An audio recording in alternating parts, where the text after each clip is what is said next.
Good morning again. It is my pleasure to introduce our next discussion. We are thrilled to be joined today by Donna Kinoshita, who is the Chief Payments Officer at Payments Canada. With over 20 years of experience in stakeholder and strategic product development, Donna has been a driving force in the evolution of Canada's payment systems. She's responsible for managing Payments Canada's relationships with its members, stakeholders, and regulators, as well as overseeing communications, policy, and research functions. Prior to joining Payments Canada, Donna has held several senior leadership roles within the Canadian payments ecosystem. Today, Donna will share her insights on the future of payments in Canada and the innovative strategies being implemented to support a thriving payments ecosystem. So Payments Canada is responsible for the operation and oversight of Canada's payment clearing and settlement infrastructure. This includes establishing and operating Canada's national systems for the clearing and settlement of payments, facilitating interactions between national and international payment systems, and promoting innovation in payments. So last week, Payments Canada released its annual Canadian Payment Methods and Trends report. If you haven't read it yet, I suggest checking it out. There's also a very nifty fact sheet that goes along with it. So the report provides that in 2023, Canada saw a total of $11.9 trillion in retail payment transactions across 21.7 billion transactions, marking a 6% increase in volume from the previous year. Digital payments accounted for 86% of the total payment volume and 75% of the total payment value. Now, there's a lot of other interesting information in the report, but needless to say, it is an extremely exciting time in Canada's payments evolution, and we're thrilled to have Donna here representing Payments Canada today. It is also my honor to introduce Anne Butler, the Chief Legal Officer at People's Group. With over 2 decades of experience in the legal and payments industries, Anne has been a pivotal figure in navigating complex regulatory environments and fostering high-performing teams. Prior to joining People's Group, Anne served as the Chief External Relations and Legal Officer at Payments Canada, where she played a crucial role in stakeholder and government relations. I will also mention that Anne recently won this year's Women in Payments Thought Leader Award. So Anne will be bringing her expertise on the dynamic landscape of financial services and the innovative strides being made at Payments Canada to today's discussion. So please welcome Donna Kinoshita and Anne Butler. Thanks so much for the introduction, Alana. And I don't know about you, Donna, but I'm totally thrilled to be able to talk and interview somebody who actually took over some of my work at Payments Canada. So kind of fun to be asked to do this. So thank you very much. I'm also have to say, I'm quite, I don't know about you, but kind of intimidated about following Leslie and Ron. Yeah, okay? absolutely. Yeah. Absolutely. And especially because Ron spent a lot of time on the RTR. So, but I did want to kick off today's conversation by asking you to speak a little bit about the RTR. We all know it's been delayed, but I know there's renewed momentum inside Payments Canada now. And I guess I'm wondering if you have any update for us. Yeah, thanks for that, Anne, and congratulations again. It's always nice to be speaking with a former Payments Canada alumni, if you will. So listen, yes, the RTR did experience some delays. And I will say, given those delays, it was prudent upon Payments Canada to take a moment and do a full risk review on what was causing the delays. What could we do to mitigate any further risks going forward and to create a path forward? So we took that time, did a full risk review, looked at, what were some of our options? What were the alternative paths that we may take to give greater certainty to the delivery of an RTR for Canada and all Canadians? After that risk review phase, we went into a deep decisioning phase. And part of that was a deep dive in looking at the technical aspects of what potentially are these alternative paths that we could take. I'm happy to say we came out of that decisioning phase with a full, very factual decision on a new path forward, feeling very certain on that path forward. And what I will also add is, we brought the ecosystem along that journey with us. I think one of the key lessons learned was this is a complex ecosystem that we live in Canada, and transparency actually served us well. So throughout the whole journey, we were very transparent as we could be without breaking confidentiality with our members, with our stakeholders, with the regulators. And that served the program well because people began to understand, one, the complexity, two, it takes a village to launch this kind of infrastructure for the nation. And they understood the decision-making along the way. And so we've coined it as Team Canada, and it continues to help lift our journey as we go forward.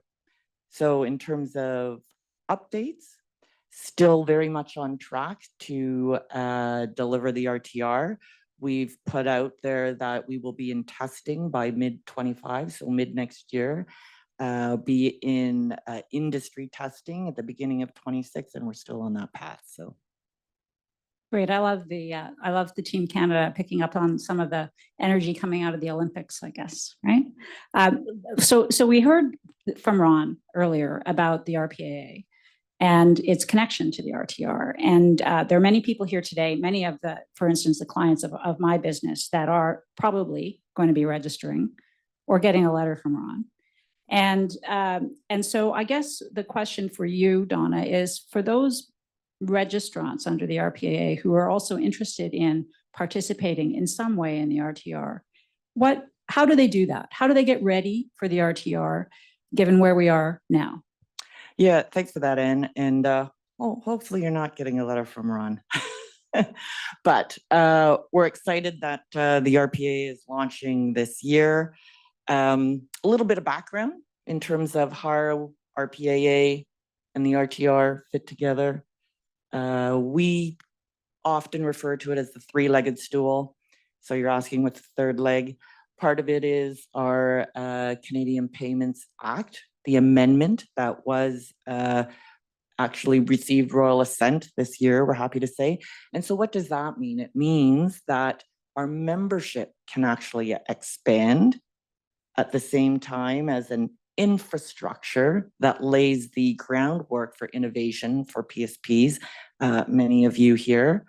And the RPA is the guide rails, if you will, of how to play. So we kind of look at it as RPAA is the rules of engagement.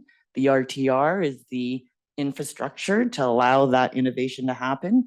And the CP Act amendment is the opening up a membership to allow new entrants. So when you think about new entrants, whether that's new members or companies participating in some way in the RTR, you're talking about a much bigger ecosystem. So, your job is in terms of stakeholder and ecosystem engagement. How is Payments Canada thinking about the engagement when there might be 3,000 new participants in the RTR? Is that right? It is mind-boggling. We're excited by the opportunity of potentially 3,000 new members. Realistically speaking, probably a little less than 3,000. But part of that engagement strategy is something that we're working through right now. Part of today is part of that strategy, reaching out. We want to hear what's important to stakeholders. Currently, we're advised by our MAC, which is our Member Advisory Council. We're also advised by our SAC, our Stakeholder Advisory Council. But you can imagine as the amendment opens up our membership, as the RPA comes into effect, many of those SAC members, we believe, will soon become MAC members.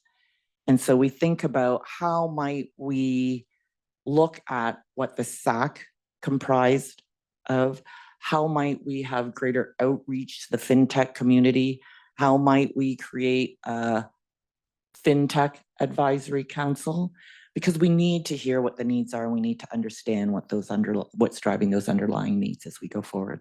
Great, thanks, Donna, for that. And so if I'm a small PSP or I'm a small FI or I'm interested in advising those entities, how do we engage now? Yeah, I think there's a number of different channels. Obviously, one is direct. you know all how to find me now. You know, as it was described earlier, I oversee the industry relations team.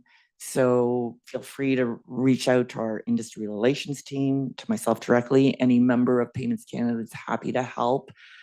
And I will say, folks like our partners at Peoples, any of our direct participants would be happy to provide further information to the extent they can, and or broker introductions into Payments Canada. And you talked a little bit about the preparation and the testing that's going to be happening over the course of the next year or so. Is there any sandboxes or things of that nature that you might be opening up for the industry? Yeah, thank you. Thanks for that, Dan. It is part of our plans going forward. We talk about a sandbox, and it was good as we were dialoguing. Sandbox both from a technical and a regulatory perspective. So, you know, part of that technical sandbox, particularly if you're a fintech, you're used to being able to play with open APIs and ingest some of the technology and see what kind of customer experiences can be created.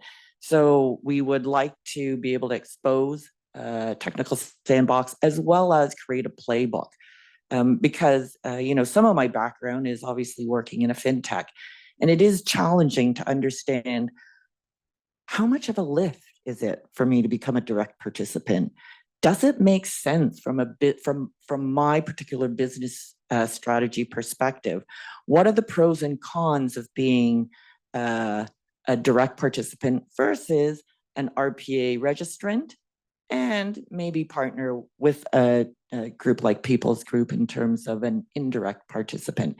I think it's unique for each fintech to consider what's your core business, what's your, you know, long-term strategy, what is, you know, in terms of the amount of horsepower or manpower you're going to need from a regulatory perspective to be able to sustain being a direct participant. These are all kind of things we want to be able to put forward in a playbook so that you can, you know, say, here's what I should think about from an RPA perspective. Here's what I should think about becoming a member of Payments Canada and being a direct participant in the RTR. So very exciting. We're going to be waiting to see that playbook come out and how we can explore through Sandbox. That's fantastic. I'd like to, before we move off of RTR, one final question on RTR, then we'll move on to other things. It's around the conversation we had earlier with Ron. How are you thinking about the engagement with the federal family around the regulatory environment around payments, and making sure that to the extent Payments Canada is contributing to that safety and soundness through its role, it's also efficient and promoting innovation? Yeah, it's you nailed it, and it's that fine balance, right? So for those of you who are not aware, we are not a regulator. We are overseen by the Bank of Canada. We're directed by the Minister of Finance. We are guided by the public policy objectives of creating a fair, open access to our systems. And that's to spur innovation and competition. But we are also mandated to operate safe, sound, resilient systems. So for us, it's always that balance, and it's a very fine-tuned balance of ensuring we don't inadvertently create undue risk to the system, to the ecosystem, to our systems, and yet compel innovation and competition. So we work very closely with the regulators, with our friends at the Bank of Canada, with our friends in finance, to ensure that we embrace the public policy objectives, and yet be mindful of we need to keep all Canadians safe and our systems safe and sound and resilient. So let me pick up on that theme. A lot of the times as we're talking about things like the RTR, we're focused a lot on the technology. Where's the build? When are we going to get into the sandbox? Those kinds of things. But one of the really important parts of Payments Canada's role is also your your rulemaking capability, right? In a networked ecosystem, that all the players play by the rules is a really important thing. And I wonder if you could share with us any exciting new things you're thinking about on the rules front that might be very important for the ecosystem to understand is coming down. Yeah, it's a great question, and rules are obviously very important. There's been a lot of groundwork already laid on the RTR as it relates to our bylaws and rules, and those are, going through the process right now. What I will say is new is we will also be launching a centralized fraud service with the RTR day one. And happy to say, although a little delayed, it's actually worked to our benefit in terms of being able to look at other jurisdictions around the world that launched without a fraud service. And what transpired, how did it manifest itself, and what can we learn from those other jurisdictions and not fall into the same pitfalls and maybe leapfrog a little ahead. So how do rules play into that? We need to be very thoughtful and mindful. There's a lot you can accomplish even outside of the technology, to your point, of setting very thoughtful rules at the front end in terms of how to play and how to operate within a centralized fraud service.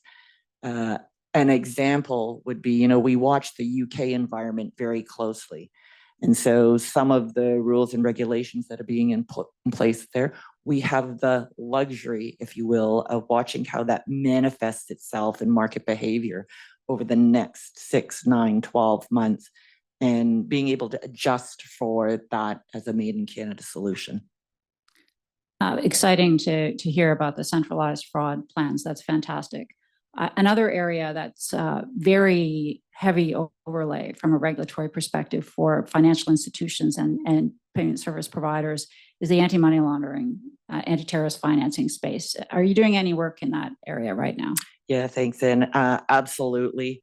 Again, one of the advantages we had in the slight pause is being able to really look at how to automate the obligations of our members to report AML transactions and put in a technical, if you will, requirement that allows all of the information to flow through on inbound final mile transactions cross-border so that our members can comply with AML reporting.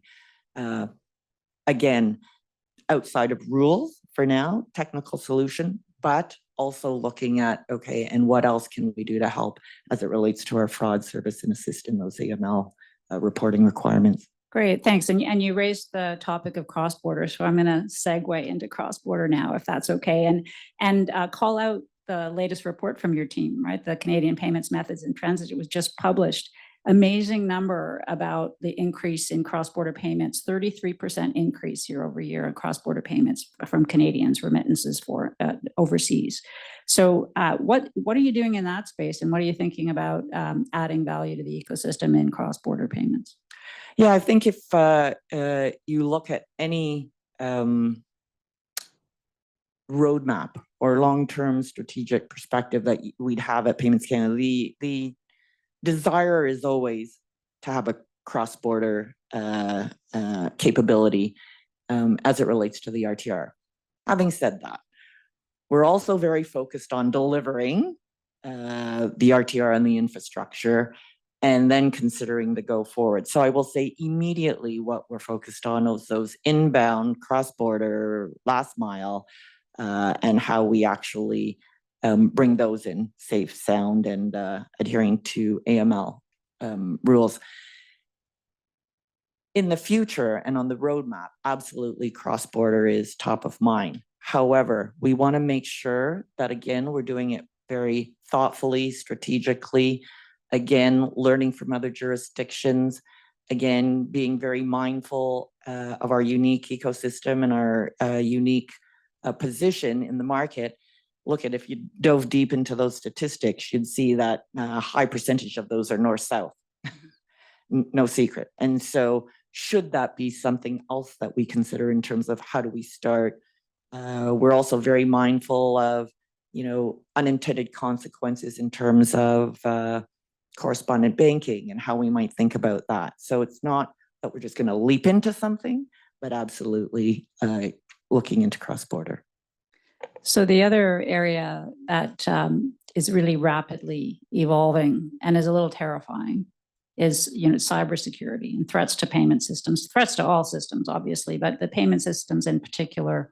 The threat of moving from a high-value payment system and a batch retail payment system to a real-time payment system with 3,000 more participants. How are you thinking about cybersecurity, and what are you doing at Payments Canada and with others to be ready for a transition to that broader access to payment systems? Yeah, it's a great question and absolutely top of mind for us. We've had the luxury of owning and operating the clearing and settlement systems for Canada for the past 25 years in a safe, sound environment. But it's been clearing and settlement a little bit behind the scenes on behalf of our members, which are financial institutions, which are second to none in terms of oversight on their cyber security plans. So now you move into an RTR, which contemplates an exchange factor and contemplates a little bit of your threat surface, if you will, being opened up or accessible by just a few more, potentially 3,000 more. And so we need to be very mindful of how does that change our cyber resiliency, our cyber strategy, and our focus on that. Part of that is coming with who we partnered with. And so bringing the platform to life, one of our key partners is Interac, who is very used to having that threat surface being a little bit broader than just clearing and settlement. Additionally, part of that Team Canada and the partners with IBM, again, second to none in terms of being able to provide services and solutions as it relates to cybersecurity. We've also recently appointed a new CISO, and we've also recently brought on a new chief architect and head of data governance. So really doubling down in terms of how we look at cyber. And for a member of Payments Canada, do you see that changing the interactions with the organization going forward as you strengthen that capability? It could, for sure. Obviously, from their concerns and needs. And absolutely, that's why we brought in a little bit more horsepower, if you will. Great. The next question I want to do is open it up for you to talk about things that that you're excited about. Right? There's been a lot of really hard work at Payments Canada. What are the things that you think on the radar we should be excited about as an industry? Yeah, I think obviously very short term is being excited about the RTR coming to fruition and the platform for innovation that it's going to provide to the entire market. I think we should also be excited about the centralized fraud service that will protect all Canadians. But I do think it's this ecosystem that we've been able to create, and this notion of a Team Canada and the amount of things that you can accomplish in market when you have everybody collaborating together, everybody pulling towards the same way as opposed to in spite of. And so I'm really excited about, Ron touched on the future state of retail batch. Again, we'll approach that with a Team Canada approach and a lot of other exciting things to come. So if we want to get on Team Canada, how do we do that? You just help us along and continue to communicate and give us your input. Any questions I should have asked you that I didn't ask you today, Donna? No, I think you've covered it. Did I get it right? Okay. All right. Thank you very much for the conversation. It was delightful.